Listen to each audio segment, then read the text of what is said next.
I'm going to talk about all things poo and food. Many of you will have had dogs before, and this is great experience. However, we'd like to take you through some of the key differences when looking after a guide dog compared to a normal pet dog.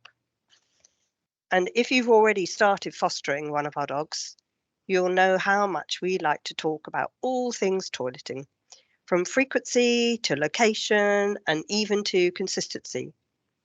But why is it so important to us? Well, it's because of how important it is for our guide dog owners.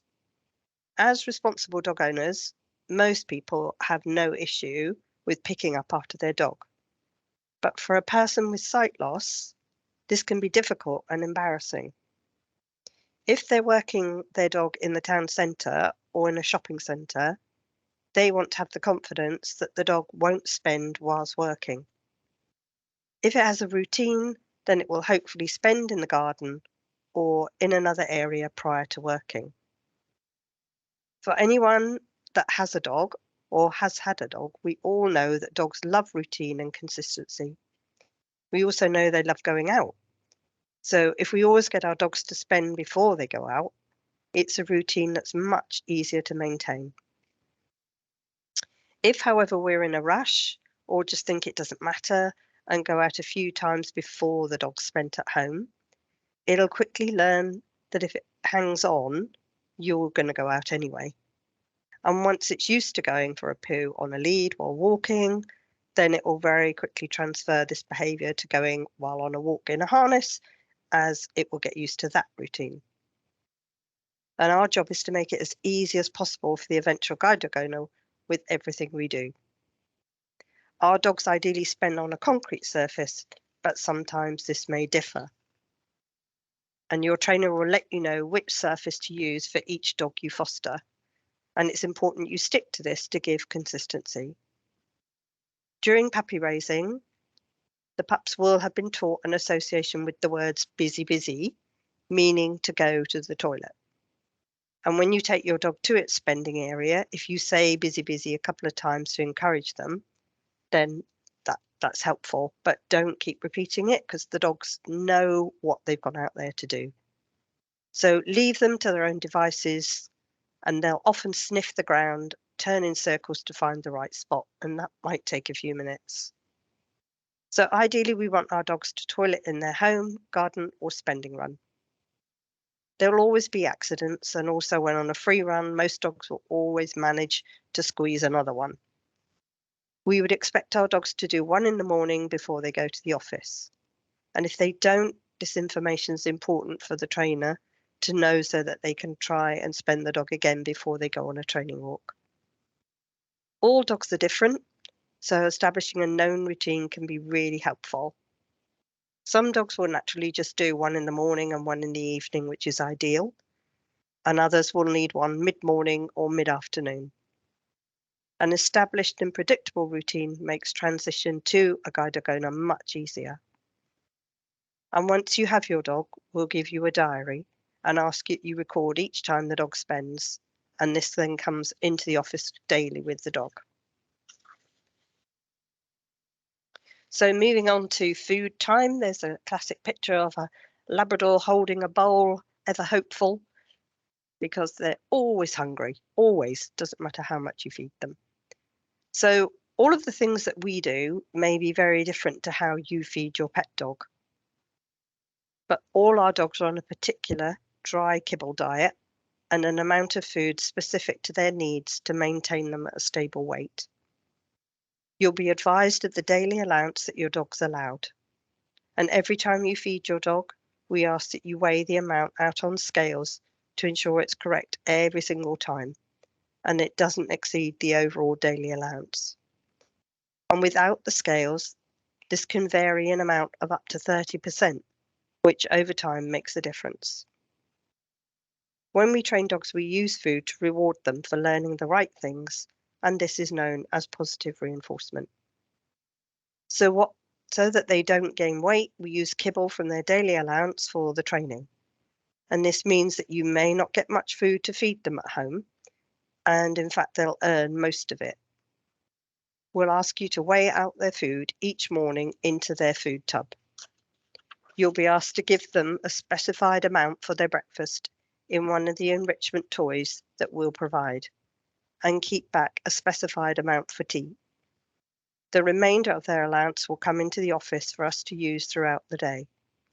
And if there's anything left, this will come home with them to be added to their tea and to aid their enrichment during the evening. We don't always use food bowls for feeding, as it can become a wasted resource due to the dogs inhaling their food in about 10 seconds. Instead, we might ask you to feed them from food dispensing toys. This is much more enriching and fulfilling for the dog and will take them longer to eat. When we give our dogs an enrichment activity, we ask them to sit patiently first. And the reason we do this is that we don't want our dogs jumping around and being silly whilst a visually impaired person's trying to put something down for their dog. We then stand up straight and use the word "okay" to tell the dog it's allowed to go to the interactive feeder.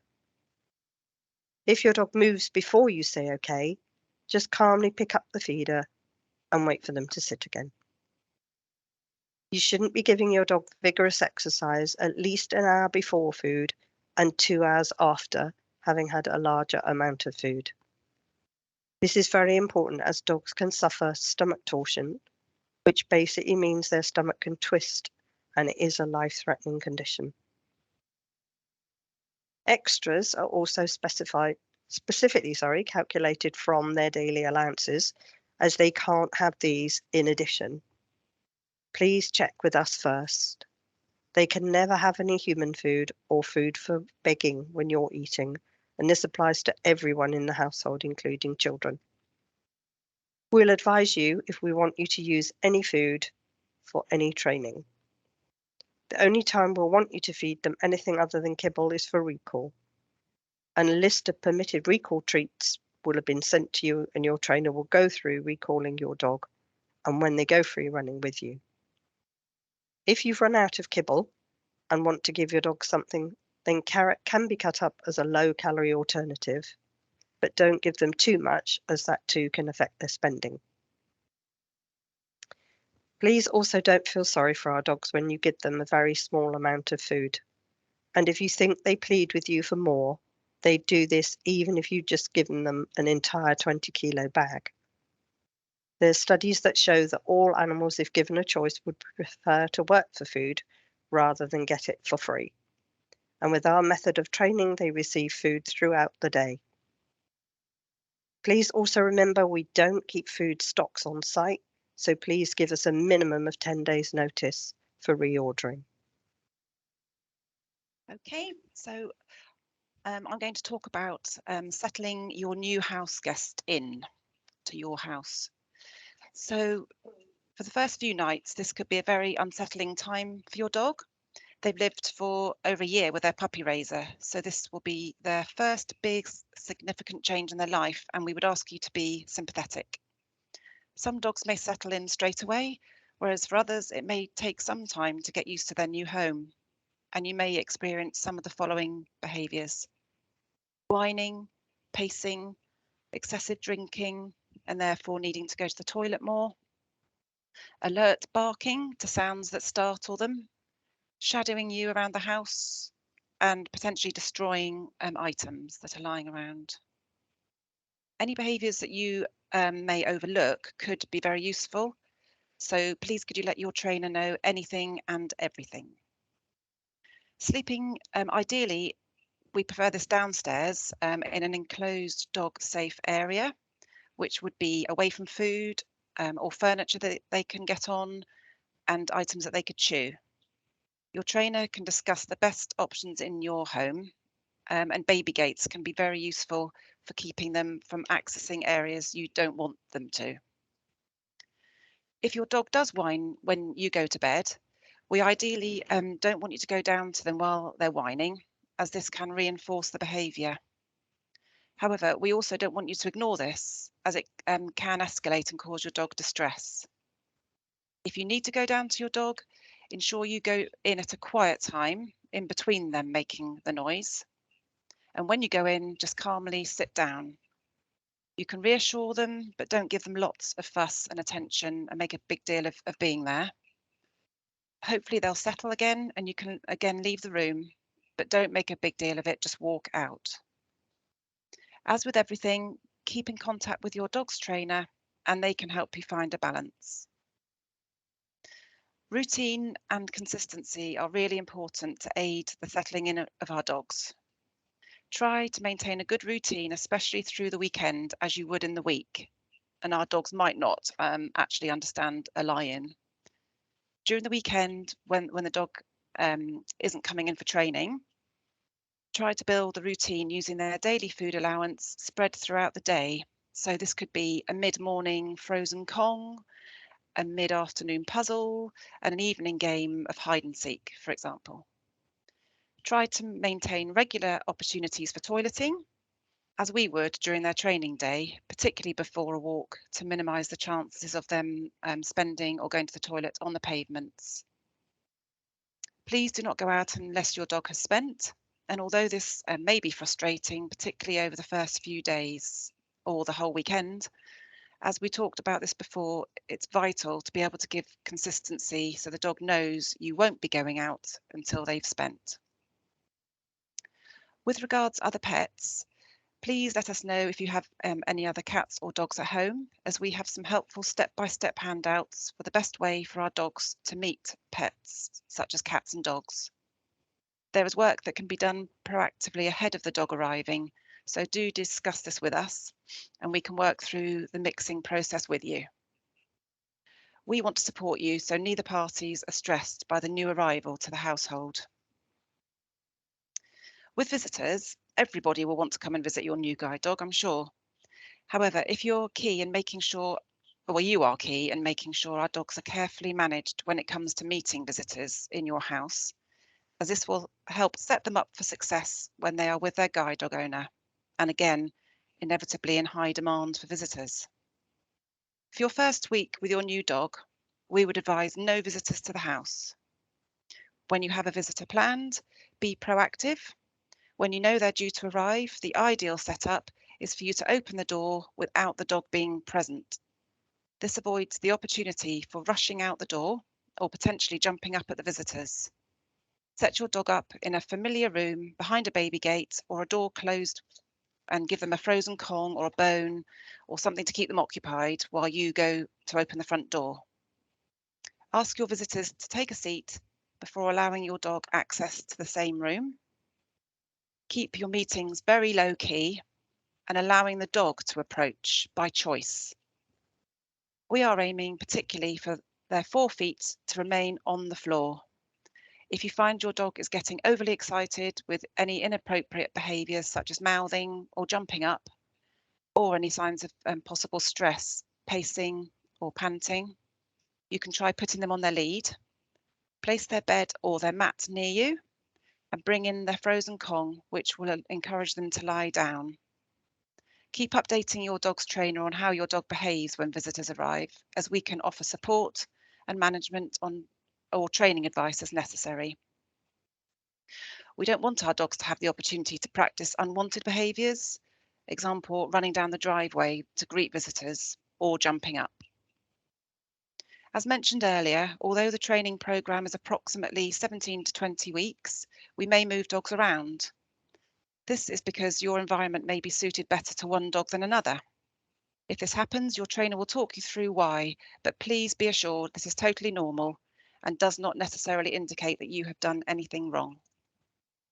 Okay, so moving on to the house rules. So dogs understand always or never. The rules are either there to make a guide dog owner's life easier or to be fair and consistent to the dog. We can't give them something and then take it away. Ultimately, the dog's forever home, the guide dog owner, will decide their own house rules. We have moved on from the dog is on the sofa, therefore it's plotting world domination, but we do have a legitimate reason for not letting the dogs on the furniture. The dog can't understand why it's okay to be on the sofa one day and not the other, and therefore it's not fair to create this conflict in the dog. If they just know that sofas are completely off limits, they'll be far more relaxed and happy. It's okay that some guide dog owners want their dog on the sofa and their bed, as long as that does not interfere with the points above, and that's their choice. However, it is easy to say to a dog, okay, you can come on the sofa, but it's very difficult and unfair to say you've been allowed on the sofa for the past year and a half, but now you're banned. It's also hard for a person with a visual impairment to know when the dog is on the sofa. And if you have a pet dog that's allowed on any furniture, this does not mean that guide dogs can when they stay. We just need to be consistent with the rules. They should have their own selection of dog objects that they can chew. Some people in the past have made dog toys out of human objects, like old shoes. Please do not do this, as again, it's not fair to ask a dog to work out what human objects are okay and what are not okay to play with. Keep it clear and consistent for the dog. If they do pick up human things, swap and replace with a dog item and give them fuss and praise for playing with dog toys. If you have any issues with prolific stealing of objects, please tell us quickly. Who cares what's upstairs? Again, this is a rule in place to make a guide dog owner's life easier. If they want the dog upstairs, that's fine. However, if they don't, it's really difficult to keep a dog downstairs that's been used to running up and down and having free access. A dog that has never been upstairs will stand at the bottom, wagging its tail. Giving your dog time alone, it's really important that this happens. If your dog takes itself to its bed or even to another room in the house, please leave it to have some time alone. We like our dogs to be comfortable if they're left by themselves and happy. Once the dog is settled into your home, you don't need to take it everywhere. And if they're calm and relaxed when they're left, it's just another thing that the eventual guide dog owner doesn't have to worry about. Although guide dogs tend to be with their owners more than your average pet dog, there are still occasions where they may want to go to a concert, a football match, or somewhere else that's just not appropriate for a dog. The first time you leave them should just be a short time, which will be advised by your trainer, and they should never be left for more than 4 hours. You can also leave them with some enrichment when you are leaving them alone. Hello, I'll be talking to you about Walkies, which is a dog walk with a difference for our guide dogs. So how often will be variable depending on the dog and what the trainers have done with the dog during the day, and most importantly, what the trainer advises. Generally in the week, the dogs you're fostering won't require walking in the morning before coming in, because they can do 2 to 3 walks with us during the day, including training sessions, which use their brain. During the week, we often do free running as well. So the main time for walks with you will be at the weekends. We like to keep their energy for working during the week, but again, every dog is different. So a trainer may be okay with a daily free run, but equally, they may ask you not to do a free run during the week. Ideally, we want our dogs, when they're on a lead, to walk on a loose lead, as these dogs will be very young and perhaps inexperienced when and we will have walking harnesses to help for you to use to prevent pulling, whilst we work on loose lead walking separately as part of their training. We'll show you some techniques to get your dog to walk with a loose lead, but we will be taking the pressure off you by using these walking harnesses. And for people that have had our dogs before, this is a change and a new piece of equipment to get to know. You'll need to have them in the walking harness anytime that you're walking them on the lead, that it doesn't interfere with the training that we're doing on the use of their collar. So what's different? Things that are different on a lead walk to a pet dog are as follows. Our dogs are not allowed to sniff or scent mark, which is weeing, when they're on the lead. They can't just pull you onto the grass or pull on the lead to see a dog or say hello to a person. And please let us know as soon as possible if you're having an issue with this. They do get to do all of these things, but that's on a free run when they're off the lead. If they practice these things on lead with you, they may then transfer this when they're in harness, which will affect potentially the safety of a guide dog owner. So when we cross roads, we do things slightly differently. When we cross roads, we ask you to stop at the curb with your dog standing.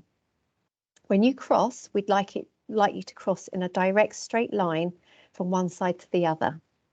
This contributes towards the safety of the dog and the guide dog owner when they're in the roads, because we are ensuring that they're spending the shortest time possible in the road.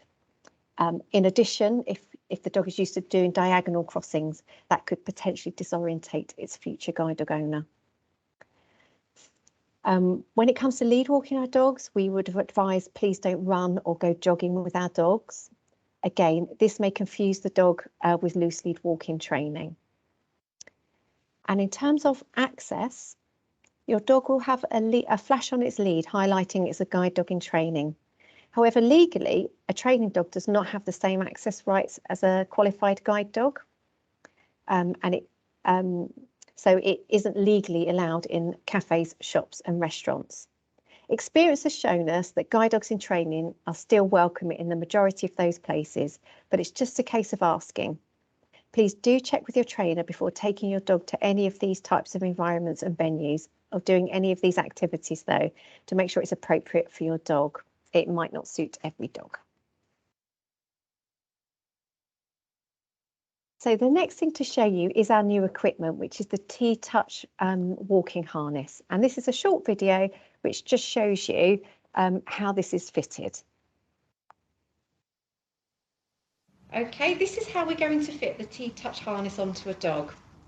So we've got our walking harness here, which is all done up, and it's going to lay along the dog in the way of my arm.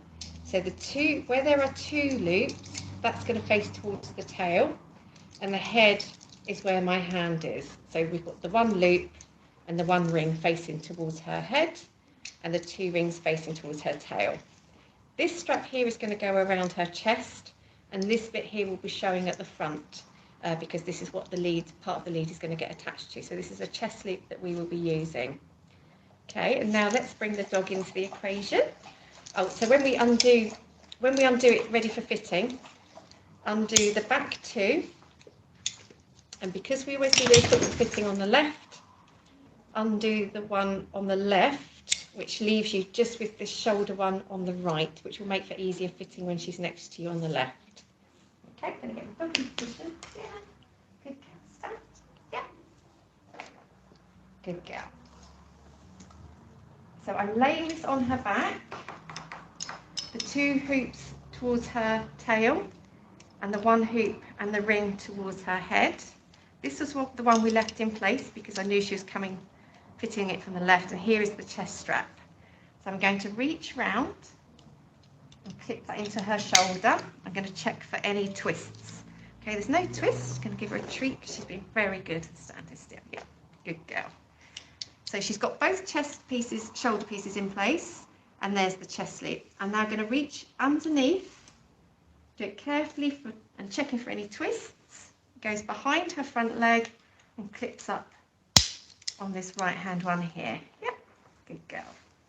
And the final one is to reach underneath, check for twists, and bring the final and fourth strap into position here and clip that into place. Yeah. So what we've got is 4 clipped pieces, 2 around her shoulder, 2 behind her front legs, no twists, the 2 facing towards her tail, and the 1 and the hoop facing towards her head. Yeah, good girl. How we then walk with this is we undo our lead sections.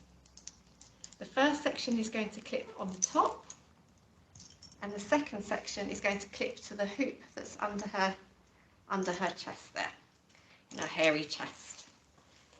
When we're doing walking now with the dogs in these harnesses, if the dog's walking nicely, we have them on the left-hand side, and we just need a relaxed grip. So the lead hangs over the left side. We just really need our thumbs. Yeah. Good girl. Good girl. Yeah. Yeah. If she were pulling or distracted or saw something, lunging, pulling really hard, walking faster than we wanted to go, I would hold it with both hands. I can ground myself, I can balance my weight, and I hold it with both hands so that she's comfortable and safe and not hurting herself with pulling, which previously would have pulled on their neck collar and might have hurt their necks. And I am safe because I'm grounded and I've got full control of her body with both of my arms. So if she were to be pulling now, good girl, I would be holding up. Good girl, but she's not. She's walking really nicely. Good girl.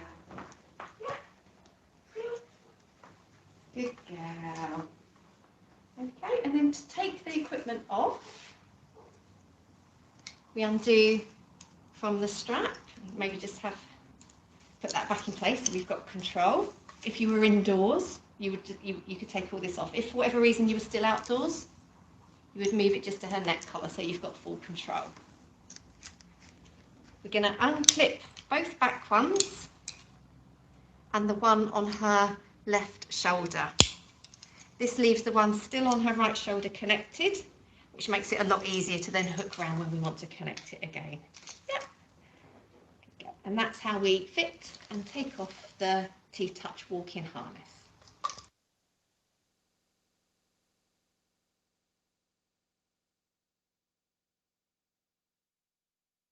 Good demo dog there. Well done, Sienna. So on to free running now. So free running just means the dog, it just means off lead. The dog's completely off lead, having a lovely time running around, being a dog. But it's really important to understand that this is the riskiest activity that we undertake. And it's also one of the most important activities we undertake. But it's very important that we're health and safety conscious when we're doing free running. It is still a training exercise and you're going to be helping us with that. So it's something that we want you to have complete focus on. This isn't the time to sort of be out in the park chatting and sort of not watching what's going on, if you like. It's really important that it's taken seriously from a health and safety perspective. So you would be free running your dogs following advice and demonstration from guide dog staff for each individual dog. The trainer will have tested the dogs on a free run before we ask you to take them, and that will be guaranteed. And we will always accompany you on the first free run with any new dog so that we can give you specific advice for that particular dog. You won't be able to let them off the lead until you're given clearance by the trainer. It's really important that this activity goes well because it's such an important activity.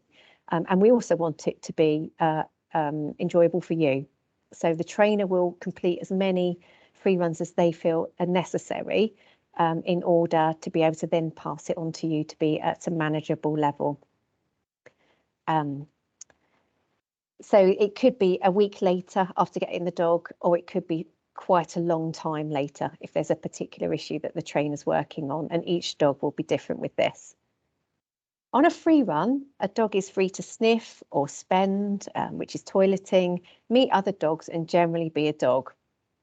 Please don't throw any toys or balls for your dog unless advised by the trainer. And if they start taking sticks or chewing sticks, we really want to discourage this. And also if they start chasing or stealing other dogs' balls, this is not something that we want either. If any of this is happening when you're free running our dogs, please let the trainer know so that we can start to work on it straight away. In terms of the areas that will be okay to free run, this will be specific for each individual dog. Some areas may be more difficult to get a recall response, such as the beach. It's like the ultimate, really. At the end of the day, they are dogs, and if they might go into water, they might roll in things we'd rather they wouldn't, they might eat things we'd rather they didn't. And all of this is really useful information. So please take a note of anything that happens and just report this back to your trainer. There are certain areas that we do need to avoid, and that would be places with fast flowing water, or something like cliffs. And if you're going to go to a place like that, we would advise that the dog is on the lead during those parts of the walk where you're going.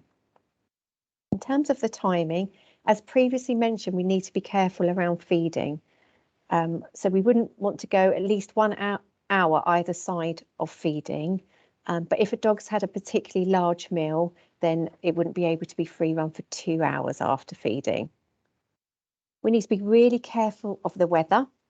So we wouldn't want the dog to go out free running in extremes of heat or cold, or storms, etc. And in terms of the length and duration, please talk to the dog's trainer about your plans.